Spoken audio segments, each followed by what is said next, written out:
उपस्थित इस्लाम हिताकांक्षी मुस्लिम भातृवर्ग पर्दार माता भक्तिगण अस्सलामु अलैकुम व रहमतुल्लाहि व बरकातुहू।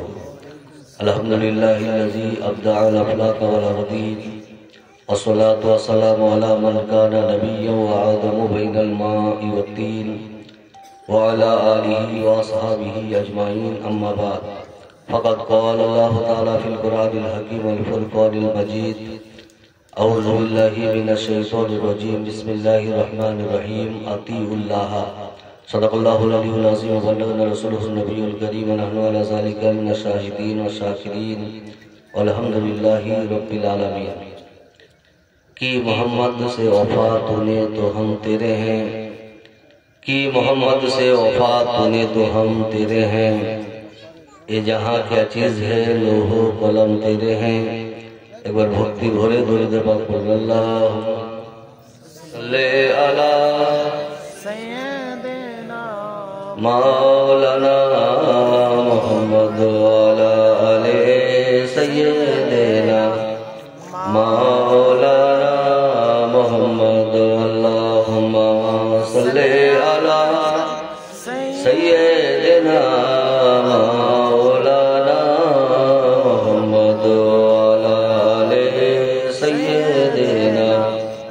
मौलाना मोहम्मद सल्लल्लाहु अलैहि वसल्लम। আজকের ঐতিহ্যবাহী সভা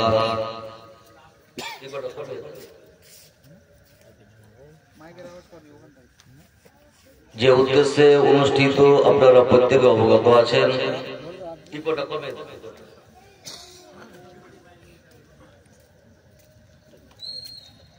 যে যিনি এককালীন এহেন গৃহের গৃহকর্ত্রী রূপে পরিগণিতা ছিলেন, চিরবিদায় নিয়ে কবরে সাহিত আছেন, ওনার আত্মার অন্ত্যেষ্টি কামনার্থে আজকের বিপুল আয়োজন। তবে আপনারা বড় ভাগ্যবান যে আল্লাহ তাআলা আপনাদেরকে আমাদেরকে এহেন দামি মজলিসে আসার এবং বসার তৌফিক দান করেছেন। বলুন আলহামদুলিল্লাহ। আজ শুধু ইন্ডিয়ার মুসলমান নয়, সারা পৃথিবীর মানব জাতি, চাহে ও ইহুদি হোক, জৈন সম্প্রদায়ের হোক, খ্রিস্টান হোক, নাসারা হোক, হিন্দু হোক, বা আমাদের মতন মুসলমান হোক, প্রত্যেকেই এক প্ল্যাটফর্মে এসে একটি বিষয়ের উপরে একমত হতে সক্ষম হয়েছে। সেটা হলো এই যে জন্মিলে মরিতে হইবে। এটা শুধু আপনারা আমরা নয়, সারা পৃথিবীর মানব জাতি এক বাক্যে স্বীকার করেছে। তাদের সঙ্গে সঙ্গে আমরাও স্বীকার করেছি যে জন্মিলে মরিতে হইবে। তো দুটোর মধ্যে পার্থক্য কি? পার্থক্য হলো এই, যারা নন মুসলিম তারা শুধু স্বীকারই করেছে যে জন্মিলে মরিতে হইবে, তারপরে কি হবে ওদের জানা নেই। কিন্তু আমরা এটার সঙ্গে সঙ্গে এটাও স্বীকার করেছি যে জন্মিলে শুধু মরিতে হইবে তা নয়, মরার আগে কিছু করে যেতে হবে। আর জিনার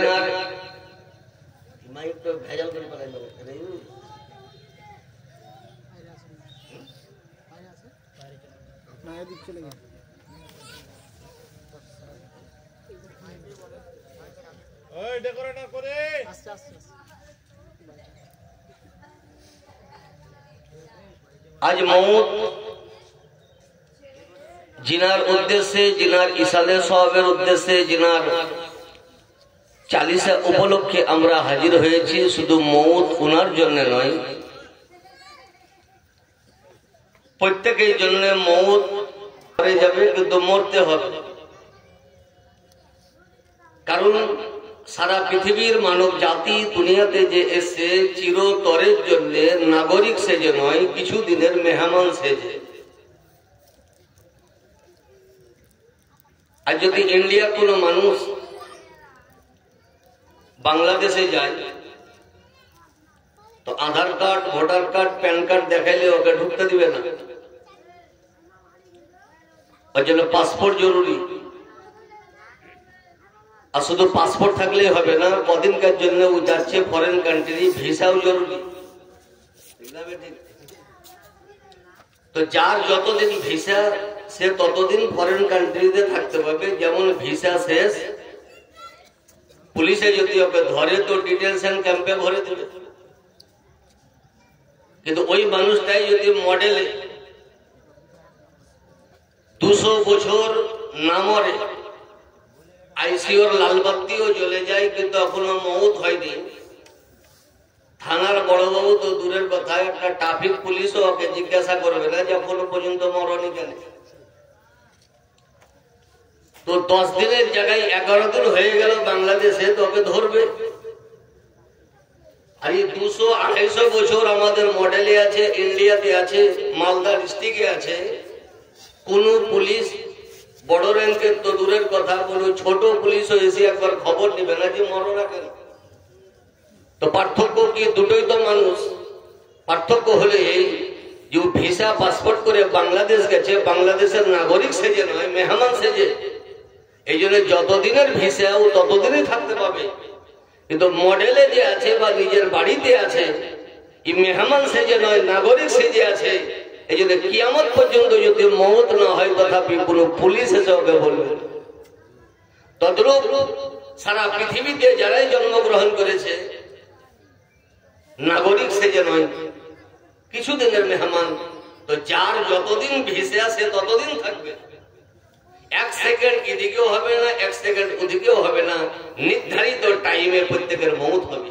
পার্থক্য হলো এই, কেউ আগে গেছে, কেউ মিডিলে যাচ্ছে, কেউ পরে যাবে, যেতে সবকেই হবে। যতই মান্যত মানুক আর যতই ইবাদত করুক আর যতই যা কিছু করুক না কেন, একদিন দুনিয়া ছেড়ে, প্রত্যেকের জন্য বিধান দুনিয়া ছেড়ে যেতে। কিন্তু শর্ত হলো আমি মওতের ব্যাপারে জানি তাও মরতে হবে, মওতের ব্যাপারে যদি আমি পিএইচডি করি তাও মরতে হবে, মওতের ব্যাপারে যদি আমি অজ্ঞ হয়ে থাকি, কিছু না জানি তথাপিও মরতে হবে। তো এটার থেকে সব থেকে বড় জিনিস সেটা হলো এই যে মরার আগে আমাকে কি করতে হবে। আজ জিনার ইসালে সবের উদ্দেশ্যে বসে আছি। হাদিস মোতাবিক মরতে তো সকলকেই হবে, কিন্তু মওতের মধ্যেও পার্থক্য আছে। হাদিস শরীফে এসে যে হাদিসটি সিহাহ সিত্তার অন্তর্ভুক্ত কিতাব তিরমিজি শরীফে এসে, যে হাদিসটি মিশকা শরীফে এসে, নবী পাক সাহেবে লাউলা ফখরে মওজুদা সাল্লাল্লাহু আলাইহি ওয়াসাল্লাম বলেন, মা মিন মুসলিমিন ইয়ামুতু ইয়াউমাল জুমআ আও লাইলাতাল জুমআ ইল্লা ওয়াকাহুল্লাহু ফিতরাতাল কবর। নবী বলেন, কোন মুসলমান যদি জুম্মার দিনে ইন্তেকাল করে বা জুম্মার রাতে, জুম্মার রাত মানে বৃহস্পতিবার দিবাগত রাত, এই দুটো টাইমে যদি কেউ ইন্তেকাল করতে পারে তো নবী বলেন ইল্লা ওয়াকাহুল্লাহু ফিতনাতুল কবর, তো কবরের দুটো পরীক্ষা থেকে সে পরিত্রাণ পাবে। কি পরীক্ষা? একটা পরীক্ষা হলো এই যে মাটি দেওয়ার পর গ্রামবাসী যখন বাড়ি চলে আসবে তো আল্লাহর তরফ থেকে কবরে দুটো ফেরেশতা আসে। আমরা দেখিনি কিন্তু নবী মুস্তাফা বলেছেন। ফেরেশতার কাজ কি? তো নবী বলেন যে ফায়ুকইদানিহি, মৃত ব্যক্তিকে দুজনে বসাবে। একটার নাম হবে মুনকার আর একটার নাম হবে নাকির। ওকে জিজ্ঞাসা করবে যে মান রব্বুকা, এই মৃত ব্যক্তি তোমার রব কে? যদি মুসলমান হয় তো বলবে যে রব্বি আল্লাহ, আমার প্রতিপালক আল্লাহ। আর যদি মুসলমান না হয় তো तो बोलो जी हा हा ला आदरी, আফসোস যেটা জানার দরকার ছিল না ওটার উপরে পিএইচডি করেছি, আর যেটা জানার দরকার ওর উপরে এক কলমও লেখাপড়া করিনি। আফসোস, আমি কিছুই জানি না। দ্বিতীয় প্রশ্ন হবে যে মা দিনও কা, তোমার ধর্ম কি? মুসলমান যদি হয় তো বলবে যে দিনী আল ইসলাম, আমার ধর্ম ইসলাম ছিল। আর যদি নন মুসলিম হয় তো বলবে যে হা হা লা আদরি, আমি কিছুই জানি না। বাড়িওয়ালা যাই করতো তাই আমিও করতাম, বুঝতেই পারতাম না যে আমি কোন ধর্মের ছেলে। নবী পাক বলেন যে তৃতীয় প্রশ্ন করবে যে মা কুনতা তাকুলু ফি হাযা রাজুল। নবী পাক সাহেবে লাউলা ফজরে মওজুদা সাল্লাল্লাহু আলাইহি ওয়াসাল্লাম সারা পৃথিবীর মানব জাতির কবরে নিজের উম্মতের উদ্ধারের জন্য নবী মুস্তাফা কবরে পদার্পণ করবেন। তো তৃতীয় প্রশ্ন হবে যে ইনার ব্যাপারে তোমার ধারণা দুনিয়াতে কি ছিল? আজ মিলাদ মাহফিল জলসা জুলুস জীবনী অমুক তমুক শুনে শুনে আমরা পিএইচডি করে ফেলেছি যে কবরে তিনটি প্রশ্ন হবে। কিন্তু কেন তিনটি হয়? কারণ হলো যে দুনিয়াতে যারা এসছে ওরাই জান্নাতে যাবে যাদের মধ্যে নবী মুস্তাফার মোহব্বত রয়েছে। ইবাদত হাজার আছে, ১,৫০০ বার হজ করেছে, প্রতি মাসে যাকাত দিচ্ছে, তাহাজ্জুদ কাজা নেই। আর নবী মুস্তাফার যদি মোহব্বত তার ভিতরে না থাকে তো নবী বলছেন যে সবই বেকার, সব বেকার। তো সমস্ত ইবাদতকে কার্যকারী ফলপ্রসূ করতে গেলে যে জিনিসটা দরকার তার নাম হলো নবী মুস্তাফার মোহব্বত। তো সারা পৃথিবীর মানব জাতির মধ্যে যে কবরে এসছে এই জান্নাতি না জাহান্নামী এটা চেক করার জন্য শরীয়তে তিনটি প্রশ্ন নির্ধারণ করেছে। একটি প্রথম প্রশ্ন হলো এই যে ঈশ্বরবাদী না নাস্তিক, আল্লাহকে মানতো কি মানতো না? তো আল্লাহর তরফ থেকে অর্ডার হলো যে প্রথম প্রশ্ন করো যে মান রব্বুকা, তোমার রব কে? তো যদি ঈশ্বরবাদী হয় আল্লাহকে মানে তো বলবে রব্বি আল্লাহ। তাও কিন্তু এখন পর্যন্ত সাকসেসফুল হতে পারলাম না যে জান্নাতি কি জাহান্নামী। কারণ আল্লাহকে ইহুদিও মানে, জৈনও মানে, খ্রিস্টানও মানে, ইহুদিও মানে, নাসারাও মানে, হিন্দু মানে, সবাই আল্লাহকে মানে, মুসলমানও মানে। তাই বলে কি সবই জান্নাতি? কোনো জরুরি নয়। এই জন্য আল্লাহর তরফ থেকে প্রশ্ন হলো যে দ্বিতীয় প্রশ্ন আগে করো, মা দিনকা, তুমি যে খোদাকে মানো কোন রিলিজিয়ান্সের উপরে ভিত্তি করে, কোন ধর্মের উপরে ভিত্তি করে তুমি খোদাকে মানো? তো বলবে দ্বীন-ই আল ইসলাম, আমার ধর্ম ছিল ইসলাম। তাহলে বুঝা গেল যে খোদাকে মানে হিন্দু হয়ে নয়, খোদাকে মানে জৈন হয়ে নয়, খোদাকে মানে ইহুদি হয়ে নয়, খোদাকে মানে নাসরানি হয়ে নয়, খোদাকে মানে মুসলমান হয়ে। এই জন্য বলছে দ্বীন-ই আল ইসলাম। এখন পর্যন্ত কিন্তু ধরা পড়ল না যে এই জান্নাতি কি জাহান্নামী।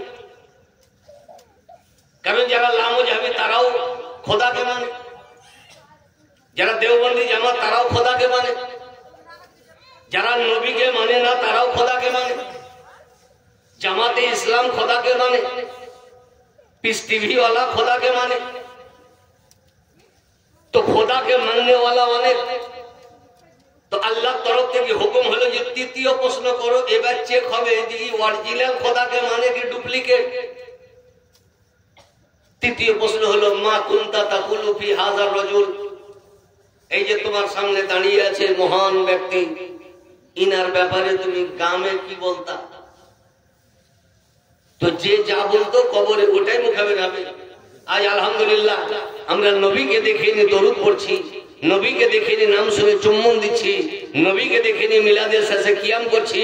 তো যখন তৃতীয় প্রশ্ন আমাদেরকে হবে তো নির্দ্বিধায় আমরা বলতে থাকবো ইনিই তো রাসূলুল্লাহ, বিনা দেখাতে দরুদ পড়েছি, ইনিই তো রাসূলুল্লাহ, নাম শুনে চুম্বন দিয়েছি, ইনিই তো রাসূলুল্লাহ, দাঁড়িয়ে কিয়াম করেছি। তো আল্লাহর তরফ থেকে অর্ডার আসবে যে সাকসেসফুল হয়ে গেছে, জান্নাতের বিছানায় কবরে বিছিয়ে দাও।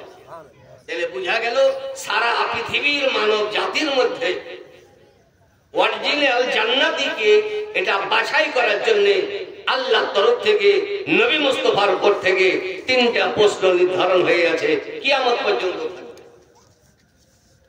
তো যে পারবে জান্নাতের বিছানা, আর যে না পারবে জাহান্নামের বিছানা। তো একে বলে ফিতনাতুল কবর।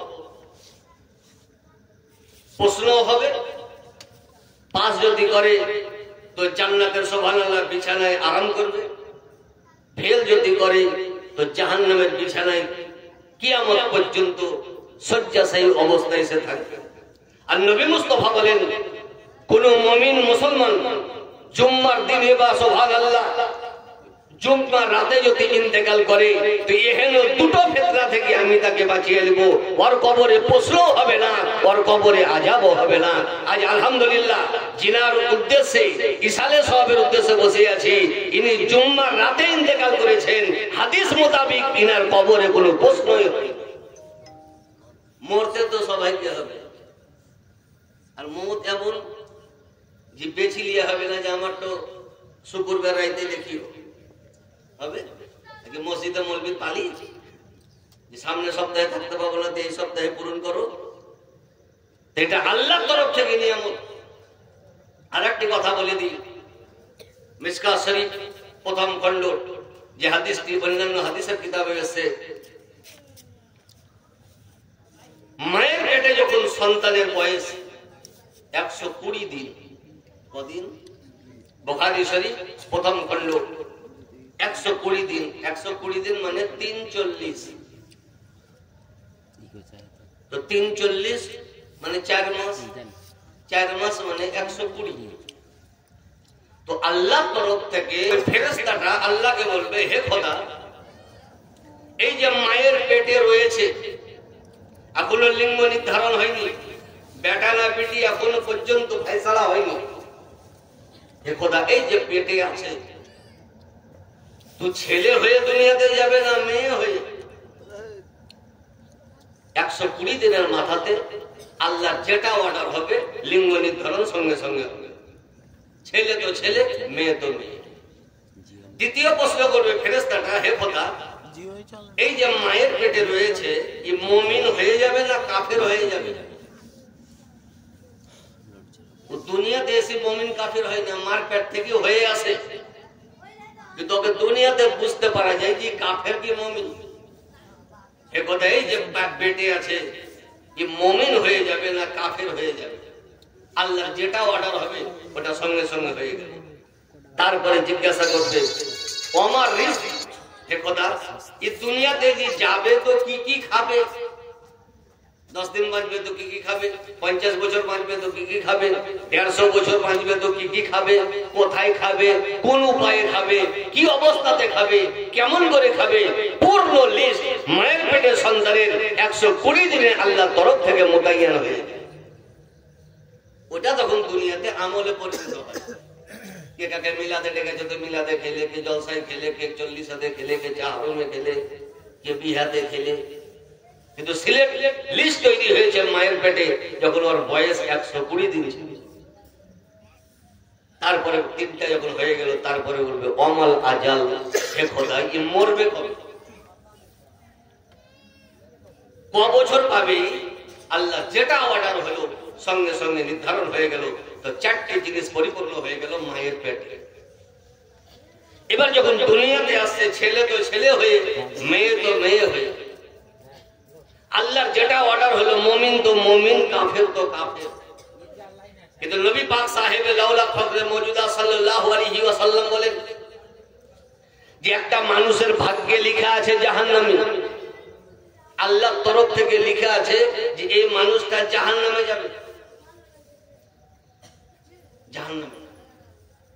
তো আল্লাহর কথা তো রদ হবে না, সারা জগৎ রদ হয়ে যাবে, খোদার নবী মুস্তাফার কথা কোনো কালেই রদ হবে না।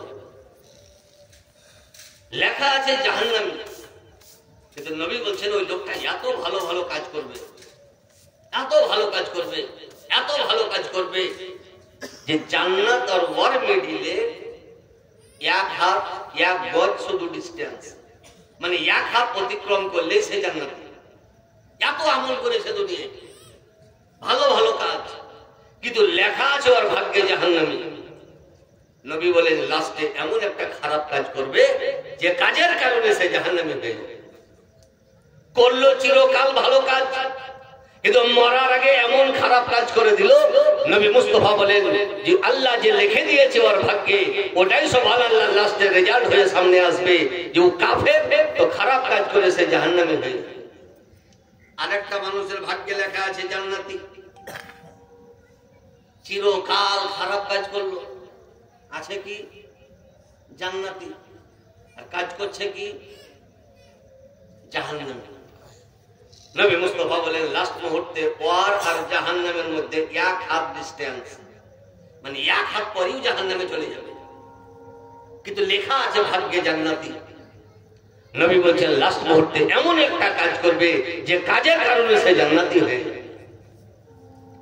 বুখারী শরীফ দ্বিতীয় খণ্ড কিতাবুল মাগাজির অধ্যায় তুলে দেখুন, সাহাবায়ে কেরামকে নিয়ে নবী মুস্তাফা কাফেরের খেলাফ যুদ্ধ করছেন। এমন একটা যোদ্ধা যে সমস্ত সাহাবীর শক্তি একদিকে আর ওনার শক্তি একদিকে, তো নবী মুস্তাফা বললেন যে এই লোকটা জাহান্নামী। একজন সাহাবী বললেন যে অসম্ভব, মনে মনে আমি ভাবলাম এত বড় যোদ্ধা, বড় বড় কাফেরকে সে কতল করছে, ইসলামের প্রচার করছে, ইসলামের ঝান্ডা উত্তোলন করছে, অথচ নবী মুস্তাফা বললেন জাহান্নামী। এই তো জাহান্নামী হবেই, কিন্তু কিভাবে জাহান্নামী হবে আমি কিন্তু চেক করেই ছাড়ব। জাহান্নামী হতে গেলে তো জাহান্নামের মতন কাজ করতে হবে, কিন্তু তো ভালো কাজ করছে। অন্য সাহাবী 50টা সাহাবী মিলে একটা কাফেরকে মারতে পারছে না, আর একাই 50টা কাফেরকে মারছে। তিনি বললেন যে আমি ওনার পিছিয়ে হয়ে গেলাম, সঙ্গী হয়ে গেলাম, সাথী হয়ে গেলাম। প্রত্যেক কাজ আমি দেখছি যে কোন কাজটা করছে, সবই দেখছি ভালো করছে, যেটাই দেখছি ভালো করছে। আমি ভেবে গেলাম তো জান্নাতি, কিন্তু নবী মুস্তাফা বলেছেন জাহান্নামী, তো জাহান্নামী হবেই, কিন্তু কোন কাজের সুবহানাল্লাহ পরিপ্রেক্ষিতে জাহান্নামী হবে আমি এটাই দেখে শেষ করব। হঠাৎ কাফেরের তরফ থেকে মাথাতে বা চোখে তীর লেগে গেল। শয্যাশায়ী অবস্থা সহ্য না করতে পেরে নিজেই সুসাইড করে নিল। সুসাইড করে নিল, সঙ্গে সঙ্গে নবী মুস্তাফার কাছে দৌড়ে এসে বলছে ইয়া রাসূলুল্লাহ, ইয়া হাবিবাল্লাহ, সাদাক্তা, আপনি যেটা বলেছেন ধ্রুব সত্য, আপনি বলেছেন সে জাহান্নামী, তো আমি দেখলাম সে নিজেই সুসাইড করলো। নবী মুস্তাফা বলেন আল ইতিবারু বিল খাওয়াতিম, প্রথমকার আমল দেখা যাবে না, লাস্টে কি করেছে ওটা দেখতে হবে। একটা মানুষ জাহান্নামী কিন্তু চিরকাল সুবহানাল্লাহ জান্নাতের কাজ করবে, লাস্টেও জাহান্নামের কাজ করে দিবে। একটা মানুষ সুবহানাল্লাহ জান্নাতি চিরকাল খারাপ কাজ করেছে, লাস্টে এমনই একটা কাজ করবে যে অটোমেটিক জান্নাতের দিকে অগ্রসর হবে। আজ আলহামদুলিল্লাহ হাদিস মোতাবেক ইনি যে ইন্তেকাল করেছেন জুমেরাতের রাতে, অর্থাৎ বৃহস্পতিবার ইন্তেকাল করেছেন, আর নবী মুস্তাফা বলেছেন ইল্লা ওয়াকাহুল্লাহু ফিতনাতুল কবর, আল্লাহর তরফ থেকে ওনার কবরে সুবহানাল্লাহ কোনো প্রশ্ন হবে। মওত তো সকলের হবে, কিন্তু এহেন নিয়ামত ওয়ালা মওত প্রত্যেকের হবে না। আজ ওনার ইসালে সওয়াবের উদ্দেশ্যে আমরা একত্রিত হয়েছি। ইসালে সওয়াবের উপরে দুটি কথা। আজ আমাদের পশ্চিমবঙ্গে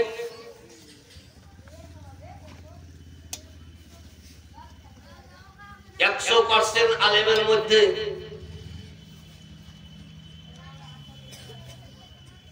যেগুলো আমাদের জামাতের বাইরে, তার মধ্যে 95% দাঁতে নেই।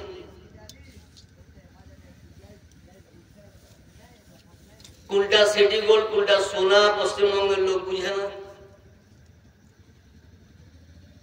এই জন্য যারা দাঁতে নেই ওদের বক্তব্য শুনে আমাদের আহলুস সুন্নাত ওয়াল জামাতের মানুষ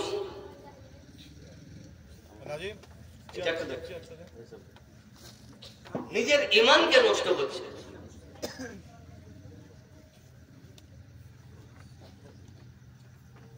ইন্টারনেটের যুগ,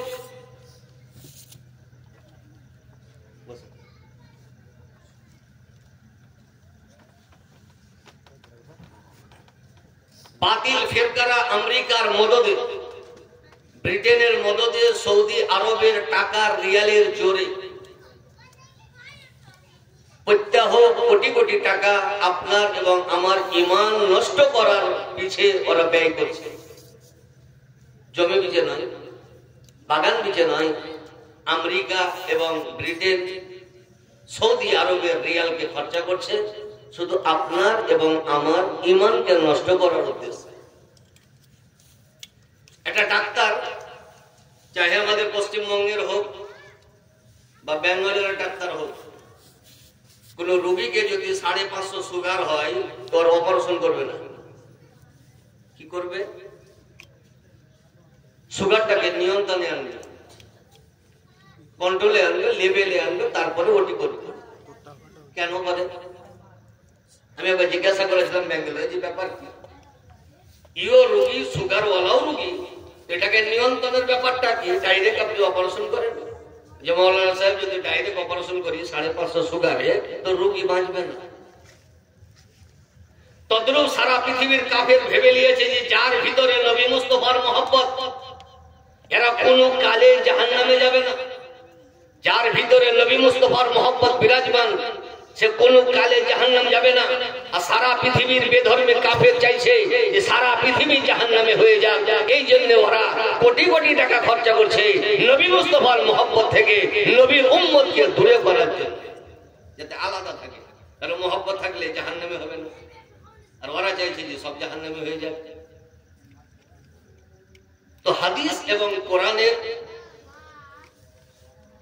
ছোট ছোট নয়, বড় বড় আকীদা, বড় বড় মসলার বিপক্ষে তারা বক্তব্য রাখছে। তার মধ্যে একটা হলো, আমাদের আহলুস সুন্নাত ওয়াল জামাতের কোন মানুষ যদি ইন্তেকাল করে তো নিজের ক্ষমতা অনুযায়ী, সাধ্য অনুযায়ী যে যেমন পারো তার নামে কিছু অর্পণ করার চেষ্টা করে। কেউ 3 দিনে করে তো নাম দিয়েছে তিজা, কেউ 4 দিনে করে তো নাম দিয়েছে চাহারো, কেউ 40 দিনে করে তো নাম দিয়েছে 40, কেউ বছরে করে তো নাম দিয়েছে বছর কি। কিন্তু একটাই উদ্দেশ্য, মাইয়াতের জন্য দোয়া ইস্তেগফার করা বা মাইয়াতের কবরে কিছু নেকি অর্পণ করা। এরই নাম হলো ইসালে সওয়াব।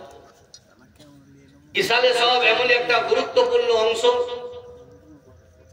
যেটা বাতিল ফেরকা না বোঝার কারণে এটাকে সরাসরি হারাম বলে দিচ্ছে।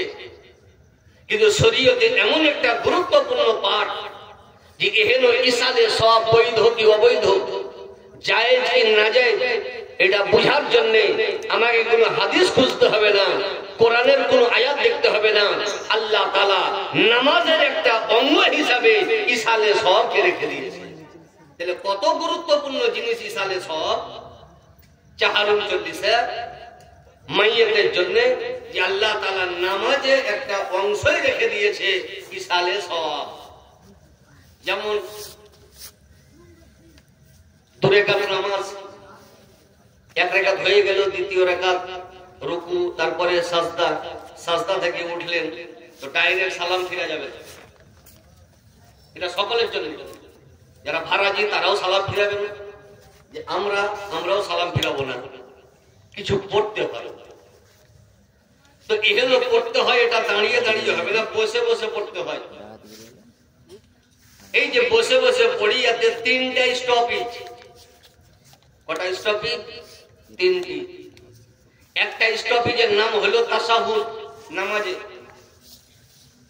একটা স্টপেজের নাম হলো দরুদ, আর একটা স্টপেজের নাম হলো দুআয়ে মাসুরা।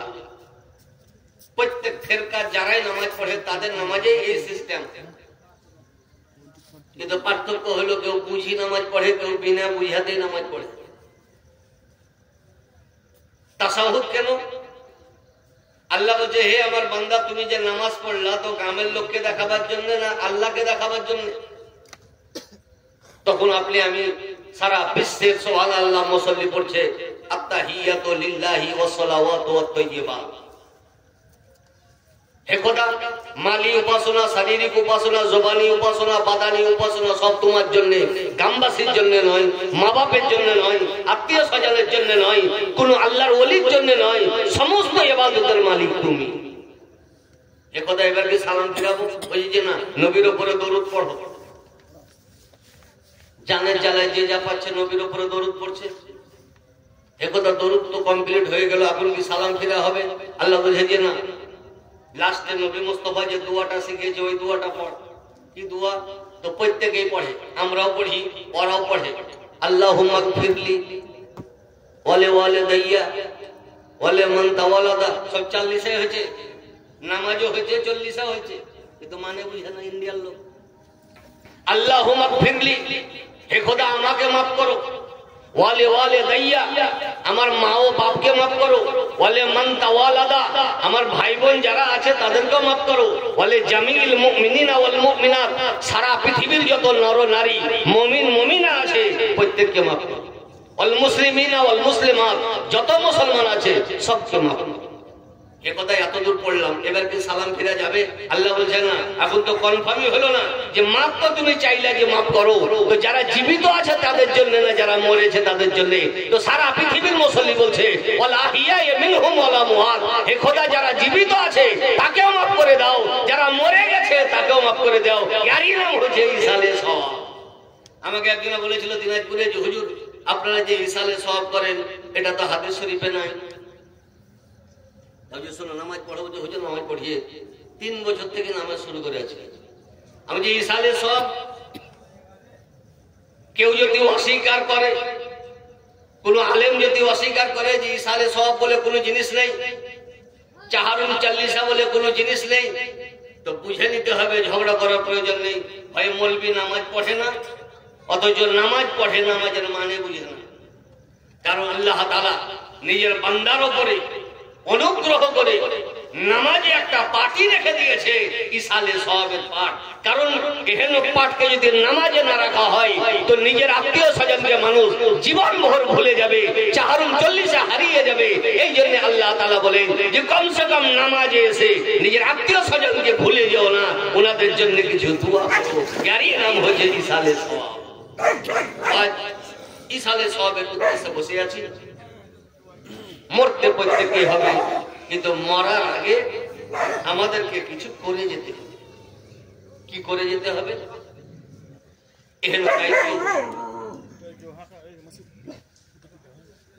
কোন গ্রামের মোড়লকে যদি দেওয়া যায় তো তার মতন চালাবে, কোন আলেমকে যদি দেওয়া যেত তো সে তার মতন বলবে, কোন মানুষকে যদি বলা যেত তো সে তার মতন আইন জারি করবে। হে খোদা, মরার আগে আমাকে কিছু করতে হবে, তো কি কাজ করতে হবে? তো আল্লাহ বলছে যে মরার আগে যে কাজ করতে হবে সেটা একটা কাজ করতে হবে, যে দুনিয়াতে নিজের আল্লাহকে রাজি করতে হবে। কি দায়িত্ব? একটাই দায়িত্ব, দুনিয়াতে গিয়ে আল্লাহকে রাজি করতে। সারা পৃথিবীর মানব জাতি ওযু করে বসলো আল্লাহকে রাজি করবে। ইবাদত করে মুসলমান, আল্লাহকে রাজি করবে, ওযু করে সব বসে আছে। কি গো, না তো আল্লাহকে রাজি করবে। কোরআন বলেছে আল্লাহকে রাজি করতে, হাদিস বলেছে আল্লাহকে রাজি করতে, আমরা সব বসে আছি আল্লাহকে রাজি করতে। মাগরিবের ফরজ নামাজ আছে 3 রাকাত, এরা শুরু করলো 4 রাকাত। নাকি পাবে না কমবে? মাগরিবের ফরজ নামাজ 3 রাকাত, আর এই ওযু করে বসলো আল্লাহকে রাজি করার জন্য, পড়লো 4 রাকাত।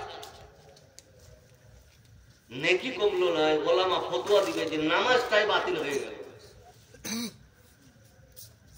আমার ব্রেন চাইছে যে 3 রাকাতে যদি 75 নেকি হয় তো 4-এ 100 হওয়া উচিত। নামাজ তো কমাচ্ছি না, আমি নামাজ তো বাড়াচ্ছি।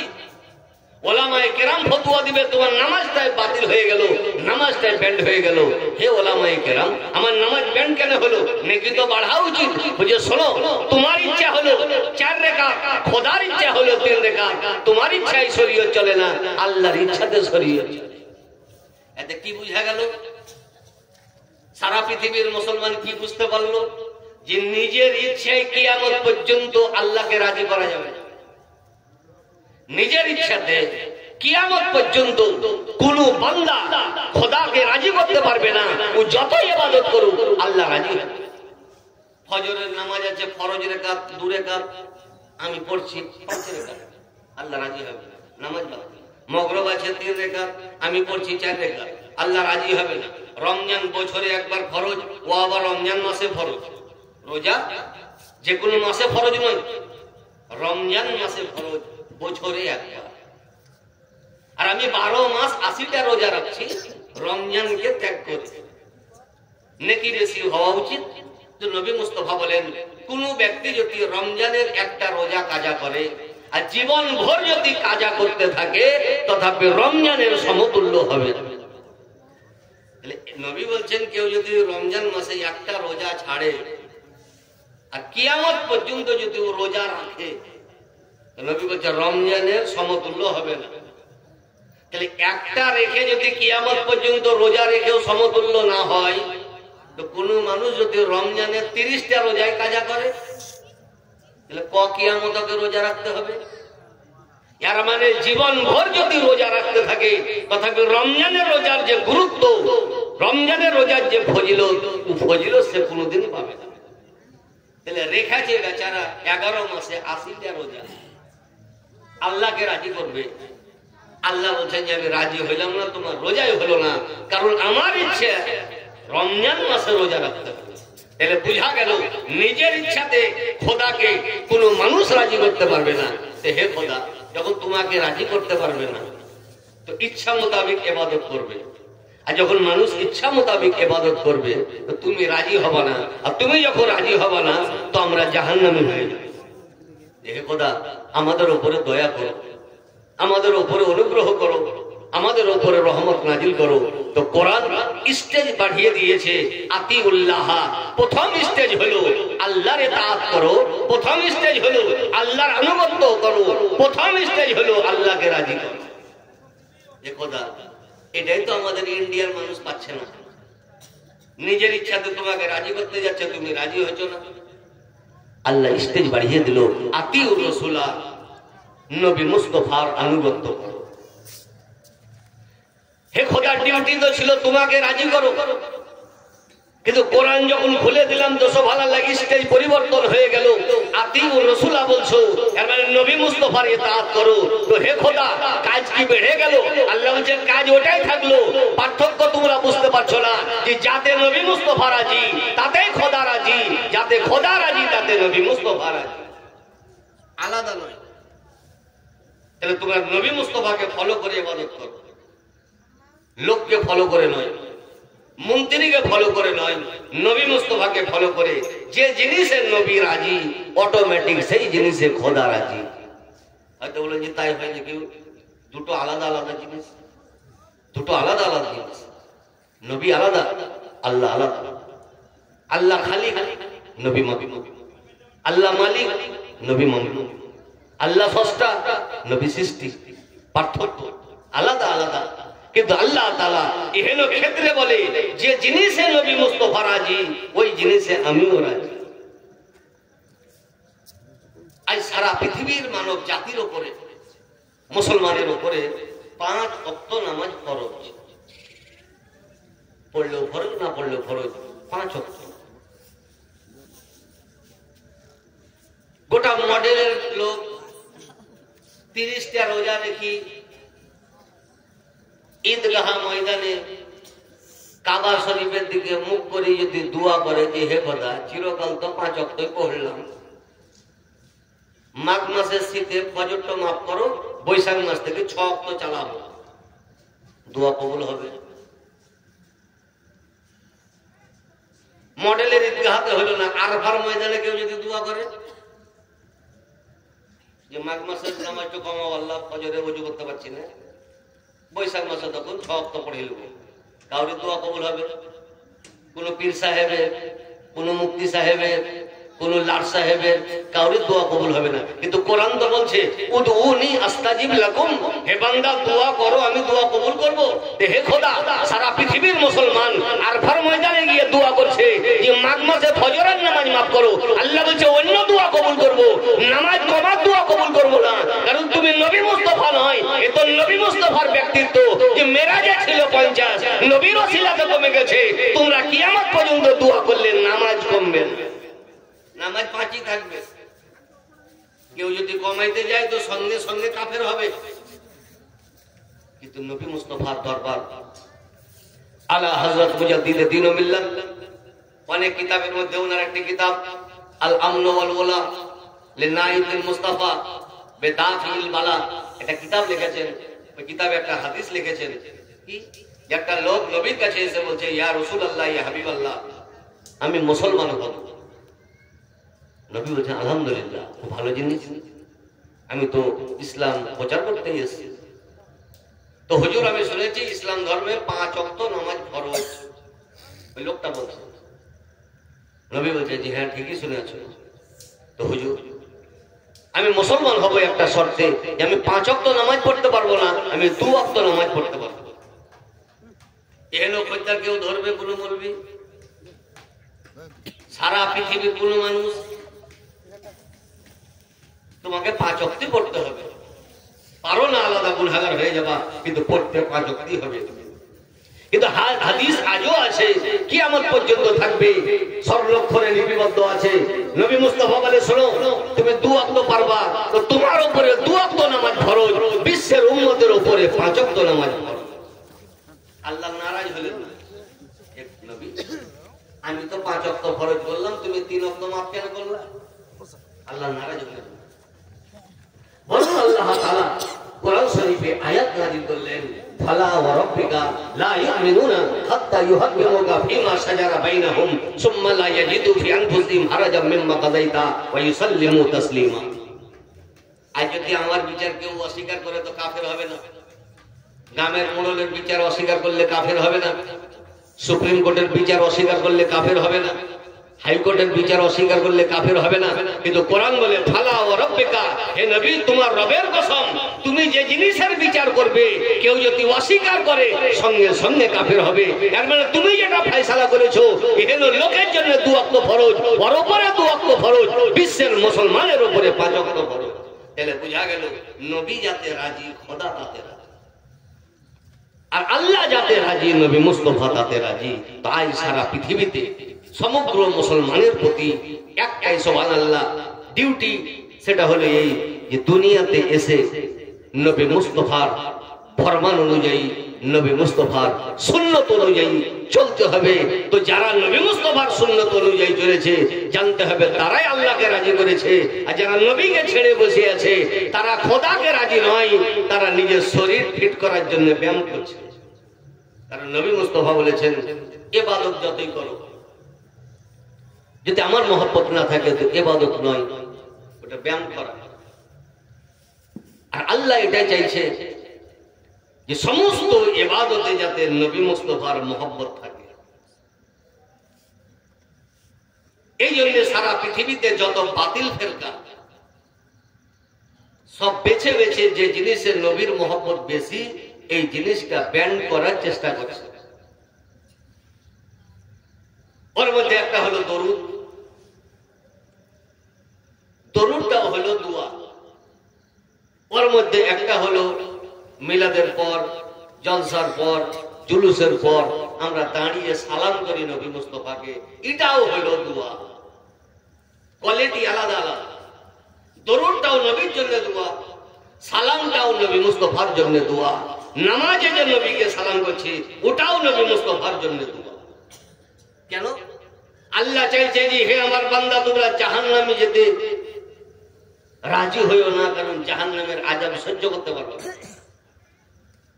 কিন্তু মানুষের প্রেম কমজোর, মানুষ দুর্বল, দুনিয়ার মোহে পড়ে, আমেরিকার টাকার লোভে বাতিল ফেরকার বক্তব্য শুনে নিজের ঈমানকে নষ্ট করে দিবে।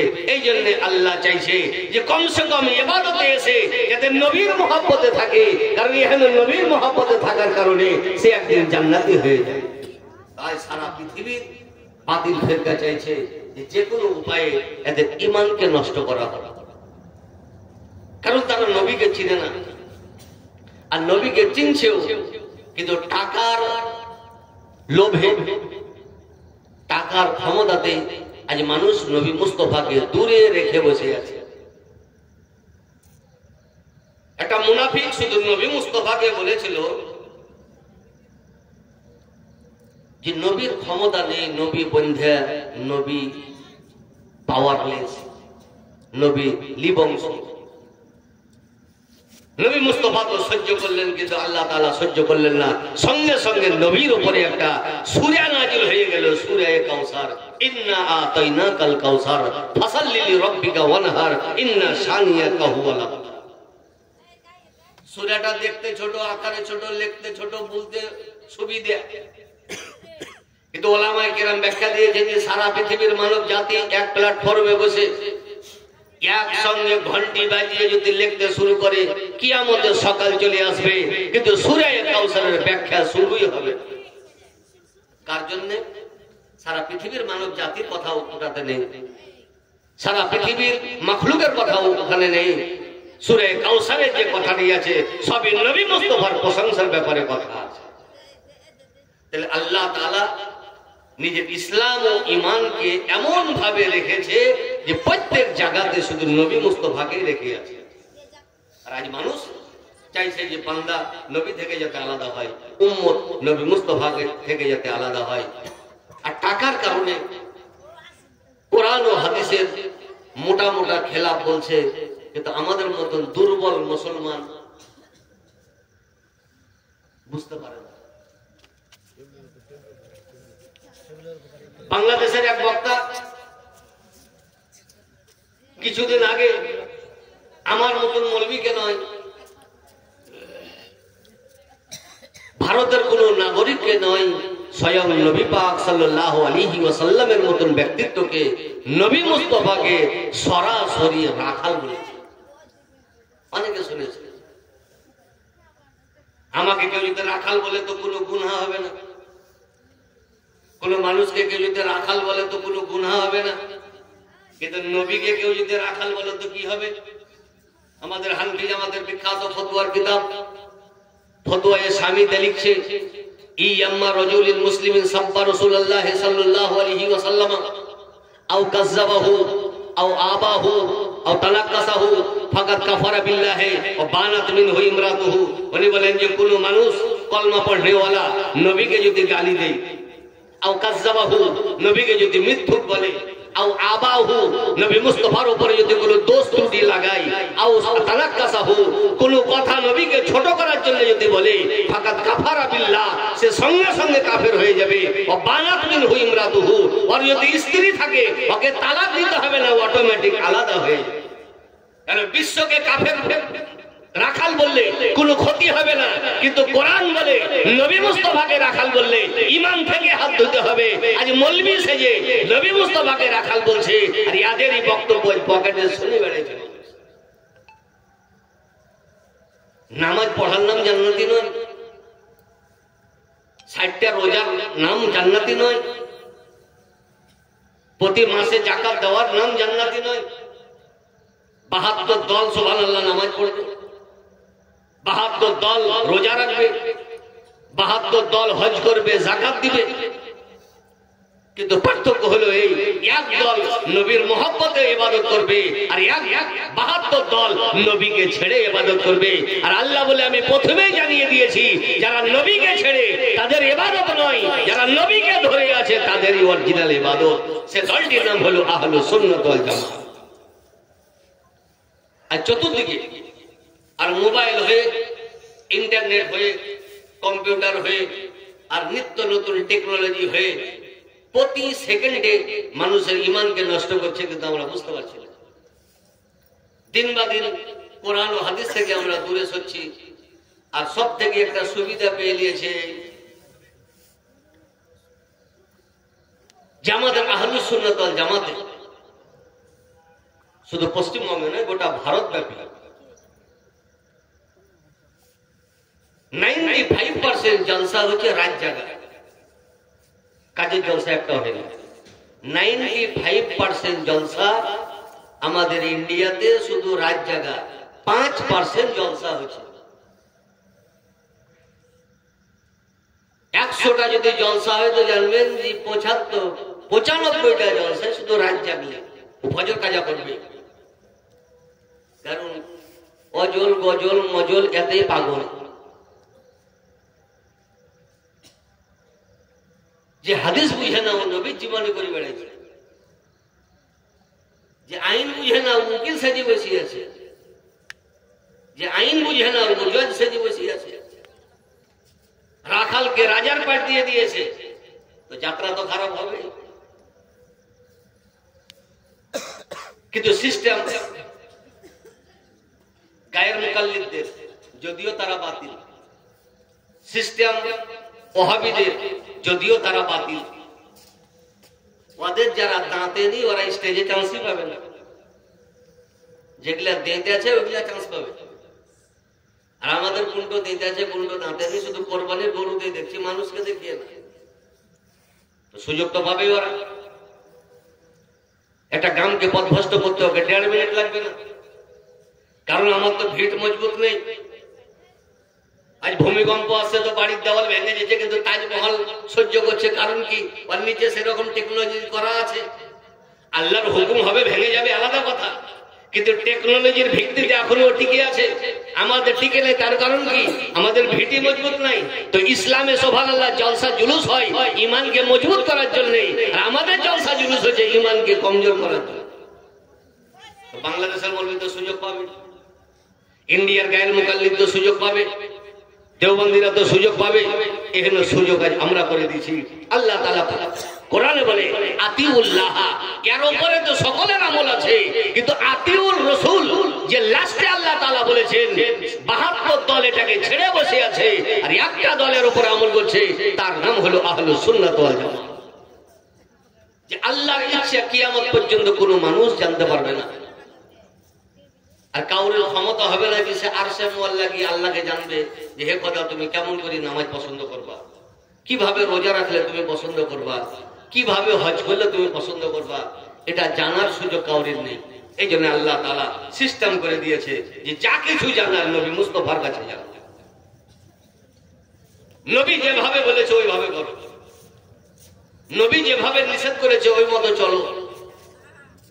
নামাজ তো আমি কোরআনে ফরজ করেছি, কিন্তু কোন ওয়াক্তে পরে কাজটা নবীর কাছে জানতে হবে।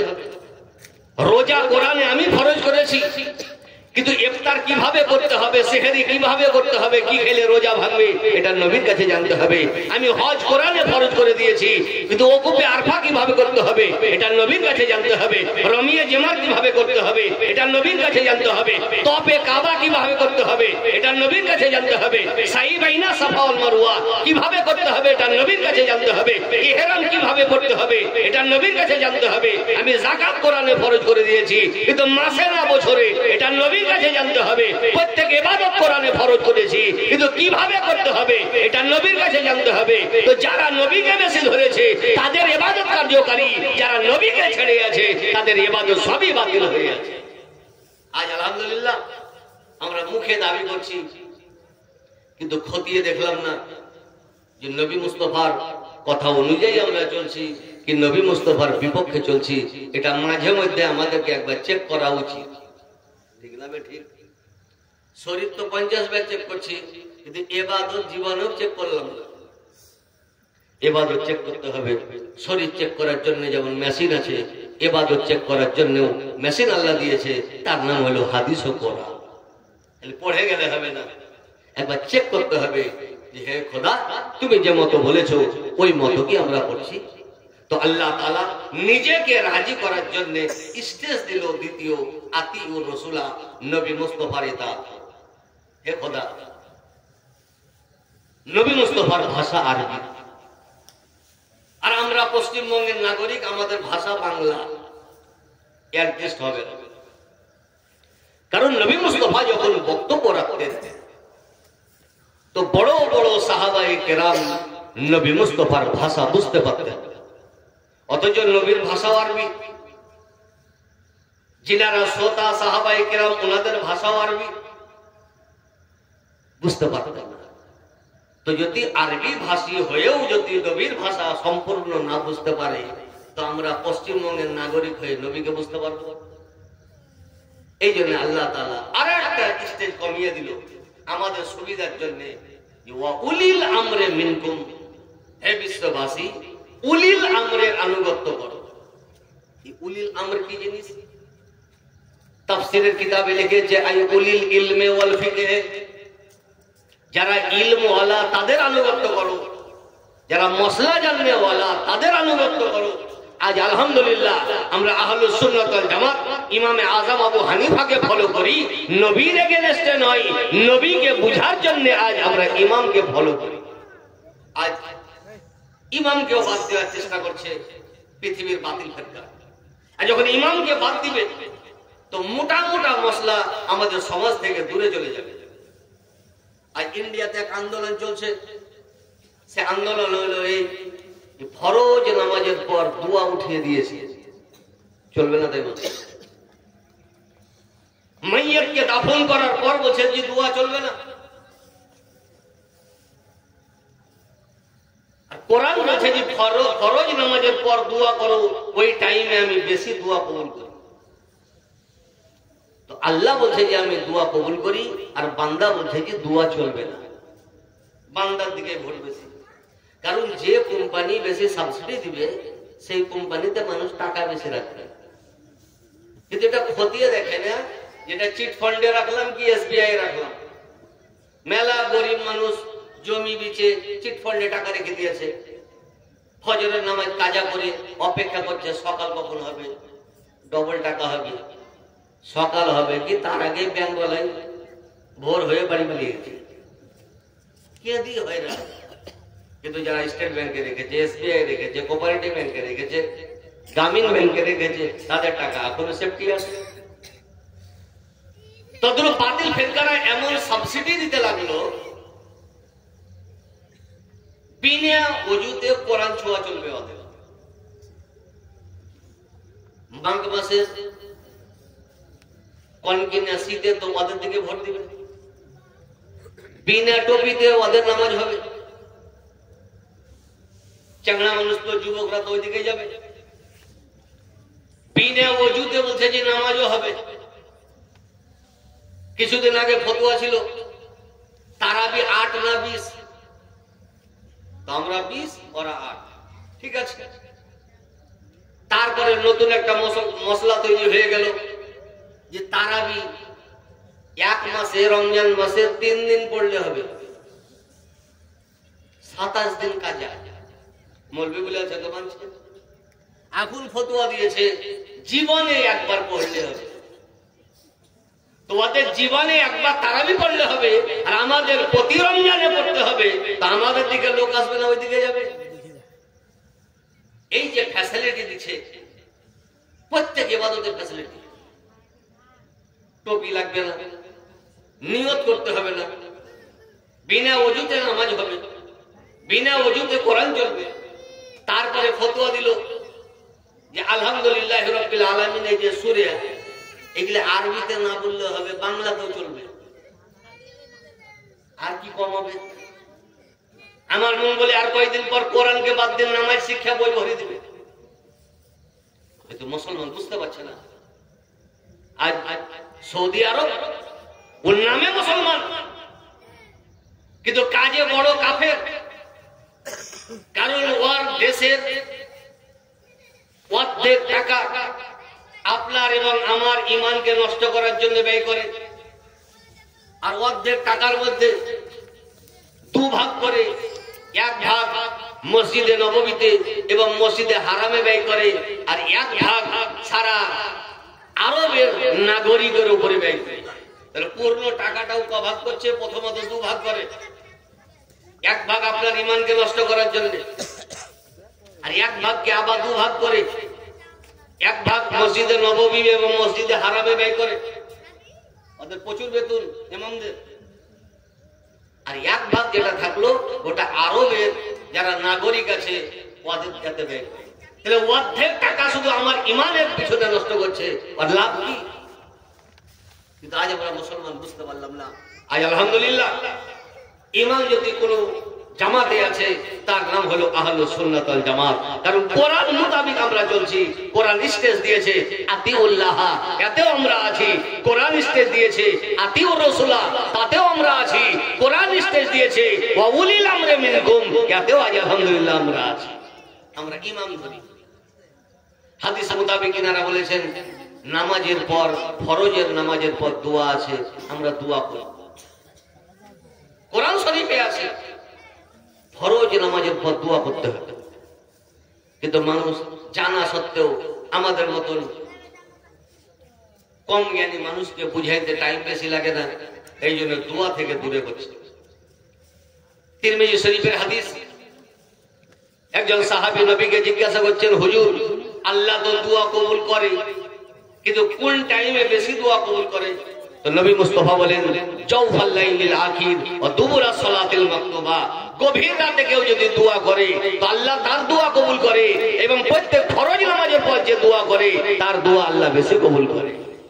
তো নবী বলেন ফরজ নামাজের পর দোয়া আছে, এরা উম্মত সেজে বসে আছে, এরা বলছে যে দোয়া নেই। আজ মানুষের লাস্ট জীবনের নাম হলো মরণ, শয্যাশায়ী অবস্থা, নিরুপায় অবস্থায় থাকে মানুষ। একটা জিনিসের মুখাপেক্ষী হয়ে থাকে, সেটা হলো এই সন্তান যদি আছে তো তার দোয়ার মুখাপেক্ষী, আত্মীয় স্বজন যদি জীবিত আছে তার দোয়ার মুখাপেক্ষী। আমরা তো দোয়া চালু রেখেছি, ওরা দোয়াটাকেও বন্ধ করে দিয়েছে। হাদিস শরীফে এসে নবী মুস্তাফা বলেন ইজা সাল্লাইতুম আলাল মাইয়িতি ফাখলিসু লাহু বিদুআ, হে আমার উম্মত, তোমরা যখন নামাজে জানাজা কমপ্লিট করবা তো নামাজে জানাজার পর কমসে কম মাইয়িতের জন্য দোয়া করো। এটাও আমাদের ইন্ডিয়া থেকে উঠে গেল। বলার উদ্দেশ্য হলো এটা যে আহলুস সুন্নাত ওয়াল জামাত ছাড়া দুনিয়াতে যত মাযহাব তৈরি হয়েছে, যতই কলমা পড়নেওয়ালা মাযহাব তৈরি হয়েছে, এদের কাম ইসলাম প্রচার করা নয়, এদের কাজ হচ্ছে ইসলামকে নষ্ট করা। আর একটা দুনিয়াতে মাযহাব, অরিজিনাল মাযহাব, তার নাম হলো আহলুস সুন্নাত ওয়াল জামাত। আমাদেরকে শুধু নামে আহলুস সুন্নাত ওয়াল জামাত হলে হবে না, আমাদেরকে কাজে আহলুস সুন্নাত ওয়াল জামাত হতে হবে। কাজ কি? আমাদেরকে দেখতে হবে যে কোন কাজে নবী মুস্তাফা রাজি আছেন, কারণ যাতে নবী রাজি আছেন অটোমেটিক আল্লাহ তাআলা তাতে রাজি আছেন। একবার দরুদে পাক পড়ুন, দুটি কথা বলে বিদায় দিব। আল্লাহুম্মা সাল্লি আলা সাইয়্যিদিনা মাওলানা ওয়া আলা আলি সাইয়্যিদিনা মাওলানা মুহাম্মদ সাল্লাল্লাহু আলাইহি ওয়াসাল্লাম। আল্লাহ তাআলা চাইছেন যে হে আমার বান্দা, আমি সিস্টেম দুনিয়াতে দিয়েছি একটা সিস্টেম, সেটা হলো এই, যার ভিতরে নবীর মহব্বত সে যাবে জান্নাতে। আজ আমি একবার সমীক্ষা করতে লাগলাম যে জান্নাত আর জাহান্নাম কার উপরে ডিপেন্ড করে। তো মানুষ বলছে যে যারা আল্লাহকে মানে তারা জান্নাতি, আর যারা আল্লাহকে মানে না তারা জাহান্নামী। কথাটা খুব ভালো লাগলো, কিন্তু এর উপরে যদি ডিপেন্ড করে তো যারা হিন্দু তারাও জান্নাতি হয়ে যাবে, যারা জৈন তারাও জান্নাতি হয়ে যাবে, কারণ নিজের নিজের মাযহাব অনুযায়ী, নিজের নিজের আকীদা অনুযায়ী প্রত্যেকেই আল্লাহকে মানে। হিন্দু বলে যে আমিও আল্লাহকে মানি, ইহুদি বলছে যে আমরাও আল্লাহকে মানি, জৈন বলছে আমরাও আল্লাহকে মানি, মুসলমান বলছে যে আমরাও আল্লাহকে মানি, তাহলে তো সবই জান্নাতি। আল্লাহ বলছে যে শোনো, আমাকে সারা পৃথিবী মানে, জান্নাতি সকলে। দেখে খোদা, তোমাকে মানার জন্য কি রাস্তা অবলম্বন করতে হবে? আল্লাহ তাআলা কোরআনে আয়াত নাযিল করলো, কুল ইন কুনতুম তুহিব্বুনাল্লাহ ফাত্তাবিউনি ইউহিব্বুকুমুল্লাহ।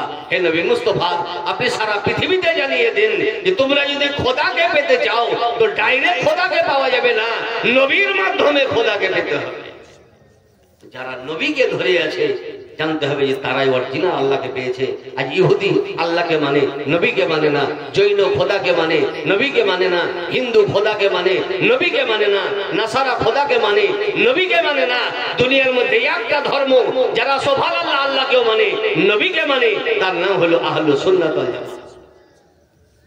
বাকি কলমা পড়নেওয়ালা আছে, এগো আমরা জান্নাতে না জাহান্নামে, এবার নবীকে ধরিয়েছো না ছেড়িয়েছো, এত না নবীকে বাদ দিয়েছি কারণ নবীকে ধরা সেরে, তোমাদের যা হুকুম ইহুদির একই হুকুম। সিস্টেম এখানে আল্লাহকে মানা নয়, সিস্টেম হলো এখানে যে আল্লাহর হুকুমের উপরে আমল করে আল্লাহকে মানা। তো আল্লাহ তো বলেই দিয়েছে যে যারা নবীর হয়েছে তারা খোদার হয়েছে, যারা নবীকে ছেড়েছে তারা খোদার হয়নি। এই জন্য আলা হযরত মুজাদ্দিদ দ্বীন মিল্লাত বলেন, বাখোদা यही है खुदा का दर, नहीं और कोई मफर मकार, जो वहां से हो यही आगे हो, जो इहां नहीं तो वहां नहीं। আল্লাহ বলেছেন আমাকে পেতে গেলে প্রথমে নবীকে রাজি করো। লাস্টে একটি কথা, হযরত ওমর ফারুক বিখ্যাত সাহাবী, জান্নাত যে যাবেন তো একটি দুটি নয়, 10-12টি টিকিট উনি নবীর কাছে পেয়েছেন। আমরা জান্নাত যাবার জন্য একটাও টিকিট পেয়েছি, ওয়েটিংও পেয়েছি যে দাঁড়িয়ে চলে যাবে। আর উনি জান্নাত যাবেন তো একটি দুটি নয়, 8 থেকে 10টি টিকিট উনি নবীর কাছে পেয়েছেন। নাম হচ্ছে ওমর ফারুক রাদিয়াল্লাহু আনহু। অন্য অবস্থাতে ছিলেন, দিল পরিবর্তন হলো, ভাগ্য পরিবর্তন হচ্ছে, কলমা পড়বেন উনি তো নবীকে খুঁজছেন। মসজিদে নববীতে ছিল, গিয়ে তো তওবা করতে পারতেন। মসজিদে হারাম তো ছিল, গিয়ে তওবা করতে পারতেন। জমজম পানি তো ছিল, গিয়ে পান করতে পারতেন। কাবা শরীফ তো ছিল, গিয়ে তওয়াফ করতে পারতেন।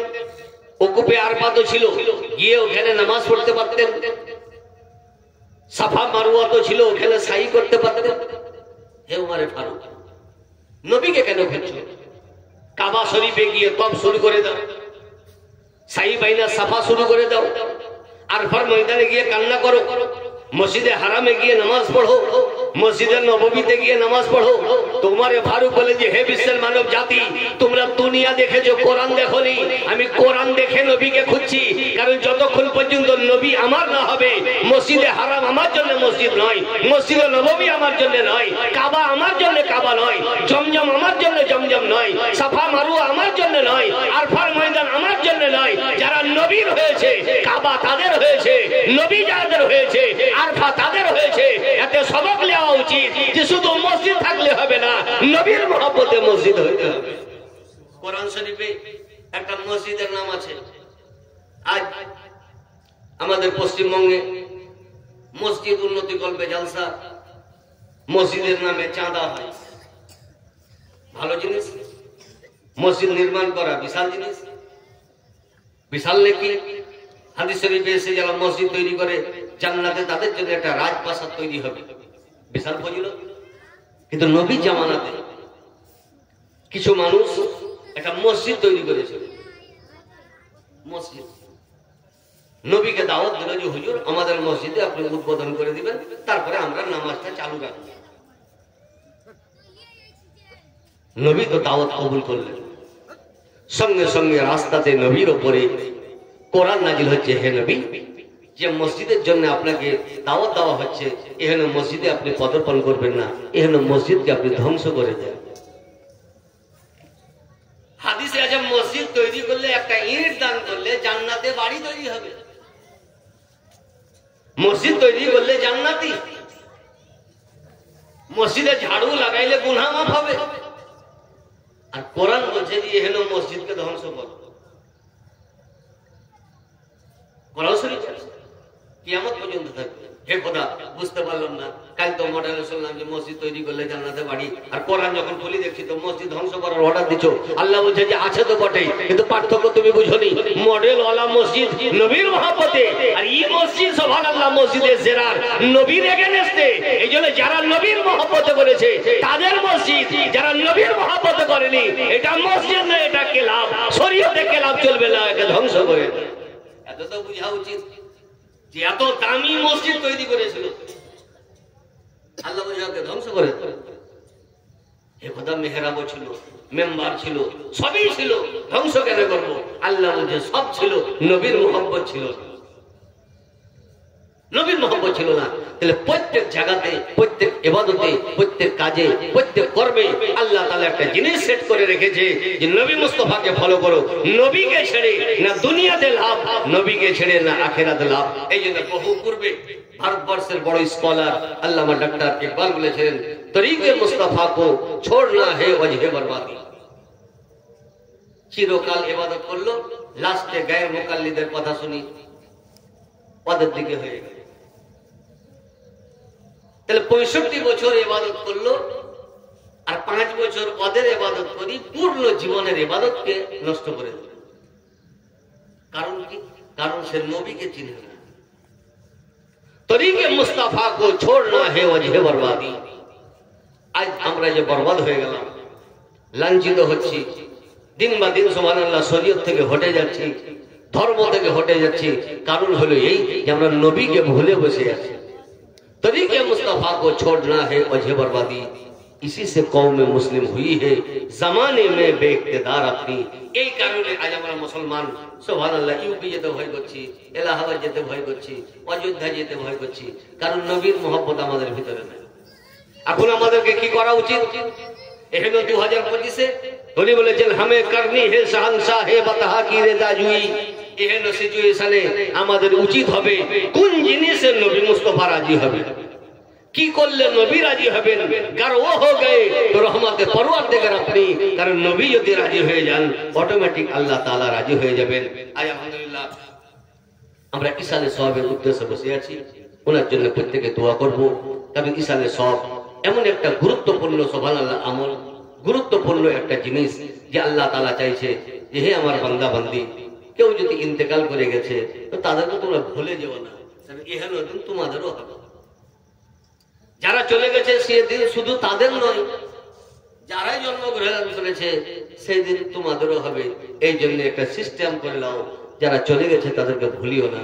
কারণ একটা কবরে যখন মানুষ যায়, হাদিস শরীফে এসেছে মাল মাইয়াতু ফিল কবরে ইল্লা কাল গারিকিল মুতাকাব্বিস ইনতাজির দাওয়াতান তালহাকুহু মিন আবিন আও উম্মিন আও আখিন আও সাদিকিন ফায়াজ লাহিকাতহু কানা আহাব্বা ইলাই মিনাদ দুনিয়া ওয়া মা ফিহা। নবী বলেছেন সে চাই যে হে খোদা আমার যদি সন্তান সন্ততি বেঁচে আছে তাদেরকে তৌফিক দান করো, তারা যেন আমার কবরে কিছু নেকি পাঠায়। আর এখানে ইসালে সব এমন একটা সিস্টেম শরীয়তে যে কোন জীবিত ব্যক্তি যদি ভাবে যে আমি জীবিতকে নেকি দিব, যে দিচ্ছে ও জীবিত, যাকে দিচ্ছে সেও জীবিত, টাকা পয়সা লেনদেনের মতন, শরীয়ত বলছে এটাও যায়। কোন মানুষ যদি ভাবে যে আমি জীবিত আছি, যারা ইন্তেকাল করেছে তাদের কবরে আমি নেকি পাঠাবো, শরীয়ত বলছে ওটাও যায়। মিশকাত শরীফ 2য় খণ্ড, হযরত আবু হুরায়রা রাদিয়াল্লাহু আনহু উনি বসে আছেন, একদল মানুষ ওনারা হজ করতে যাচ্ছেন। সালাম কালামের পর বলছে হুজুর আপনারা কোথায় যাবেন? বুঝে আমরা হজ করতে যাব। ওই আপনারা যে রাস্তা ধরে যাচ্ছেন কিছুক্ষণ যাওয়ার পর একটা গ্রাম পড়বে, তার নাম উবুল্লাহ। ওই গ্রামে একটা মসজিদ আছে, যে মসজিদের নাম মসজিদে আসা। ওনারা বলেছে হুজুর শুনেছি। বলছে আপনাদের মধ্যে কে দায়িত্ব নেবেন? এখানে মসজিদে 2 রাকাত বা 4 রাকাত নামাজ পড়বেন, আর নামাজের পর বলবেন হে খোদা এখানে নামাজ পড়ে যা নেকি হলো আমি হযরত আবু হুরায়রাকে দিয়ে দিই। তো আবু হুরায়রাও জীবিত, যাকে বললেন উনিও জীবিত। তো শরীয়ত বলে যে যারা জীবিতকে যদি জীবিত নেকি দেয় এটাও জায়েজ আছে। কোন জীবিত যদি ভাবে যে আমি মাইয়াতের কবরে কিছু নেকি পাঠাবো, শরীয়ত বলছে এটাও জায়েজ আছে। এই জন্য সারা পৃথিবীর আহলুস সুন্নাত ওয়াল জামাত নিজের ক্ষমতা অনুযায়ী হাদিস ও কোরআনকে ফলো করে, আইম্মাই কেরামের রিসার্চকে ফলো করে কিছু করার চেষ্টা করে। আল্লাহ আপনাকে আমাকে বিশ্বের মুসলমানকে কোরআন ও হাদিসের অটুট বিধানের উপরে আমল করার তৌফিক দান করুন। আল্লাহু আমিন। এবারে বক্তব্য সমাপ্ত ঘোষণা করলাম। ওয়া মা আলাইনা ইল্লাল বালাগ। আসসালামু আলাইকুম ওয়া রাহমাতুল্লাহি ওয়া বারাকাতুহু।